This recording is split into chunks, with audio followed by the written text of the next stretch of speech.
Muito obrigado, Sra. Presidente, Sr. Ministro, Srs. Secretários de Estado. Sr. Ministro, devo-lhe dizer, em primeira instância, que não invejo a tarefa hercúlea que o Sr. Ministro tem pela frente, porque a circunstância do Ministério que lidera foi, ao longo dos últimos anos, de total abandono político e institucional, que conduziu a anos de destruição do tecido rural, agrícola e florestal português, bem como da degradação das instituições tuteladas pela Ministra da Agricultura. Inclusivamente, em 2018, num debate sobre degradação dos serviços públicos, o PSD chamava à atenção dessa incapacidade, sublinhava a circunstância da incapacidade do Estado em ser célere, transparente e eficaz na análise das candidaturas do PDR 2020 e nas competentes verbas para os promotores e empresários agrícolas e, infelizmente, 5 anos devolvidos, não deixa de ser extraordinário o estado de degradação a que os serviços do Ministério da Agricultura foram sujeitos.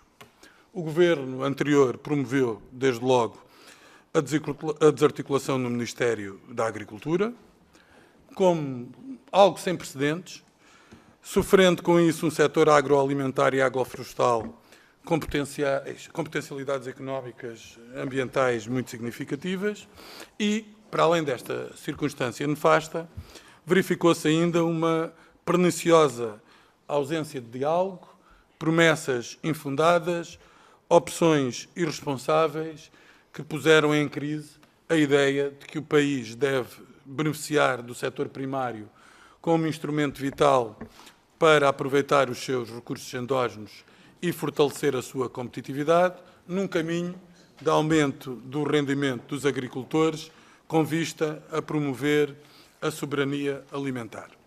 E o Sr. Ministro dizia, e dizia bem, e, portanto, nesse sentido, nós desejamos conhecer em detalhe as medidas que pretende implementar a esse respeito, da importância de assegurar segurança, certeza e previsibilidade.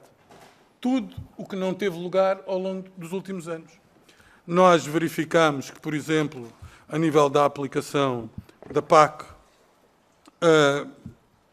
as candidaturas eram complexas, não se garantia o apoio necessário na submissão das mesmas, atrasava-se o processo com consequências irremediáveis e, inclusivamente, no âmbito de todos os Estados-membros, os agricultores portugueses foram dos últimos a receber as ajudas comunitárias prometidas e devidas.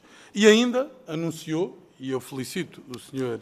Ministro por pôr cobro a essa tese, uma redução injustificável dos valores previstos, ainda sublinhando a responsabilidade desses cortes com a responsabilidade dos agricultores, o que é manifestamente absurdo e pôs em causa a confiança do setor.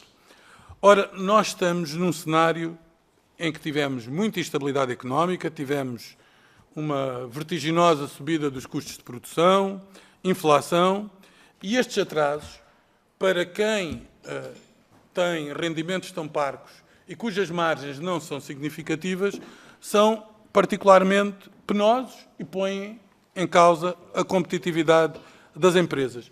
Mas não foi apenas estes atrasos, porque nós olhamos e verificamos, por exemplo, no PEPAC, as sugestões das entidades do setor não foram observadas. A Ministra da Agricultura excluiu a Confederação dos Agricultores de Portugal das entidades indicadas para o acompanhamento nacional do Plano Estratégico da Política Agrícola Comum. E houve ausência de recursos financeiros para cumprir as metas do Programa Nacional de Regadio.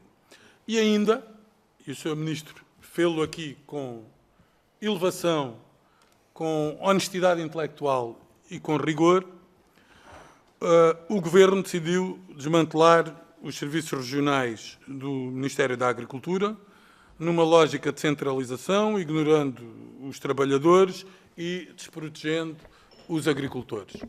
E, portanto, aquilo que foi feito e os danos que foram produzidos no setor, por muito útil, benéfico e produtivo que seja o consulado do Sr. Ministro da Agricultura, já não será suficiente para compor os danos que aqui se produziram. Porque esses são irreversíveis, irremediáveis e puseram em causa a confiança no setor, um setor que tem que ser rejuvenescido e que tem que ser acarinhado. Eu queria lhe dizer o seguinte, Sr. Ministro. Nós precisamos de reposicionar o setor agropecuário na política pública. Nós temos de ter uma agricultura moderna, competitiva, sustentável. Nós temos que ter uma agricultura que não ceda a tentações de caráter ambientalista que sejam exclusivamente construídas para frustrar os objetivos da agricultura, mas sim uma percepção gradualista que saiba acompanhar o papel central da agricultura nessa transformação ambiental que todos desejamos imprimir. E aqui, permita-me levantar, para terminar, um último tema. O Governo decidiu, e bem, enfrentar o gravíssimo problema da água, particularmente a sul do país. Havia 240 milhões de euros previstos em PRR, mas só 5% desses 240 milhões de euros tinham sido executados, correndo o país risco de perder esse dinheiro. E, portanto, seja do ponto de vista das novas barragens, da reutilização de águas residuais, da eficiência dos recursos hídricos, eu quero dar conta que essa matéria é essencial para termos uma agricultura mais equilibrada, uma agricultura com base na inovação, uma agricultura que seja responsável ambientalmente e uma agricultura que seja um pilar essencial do robustecimento e crescimento do país. Muito obrigado.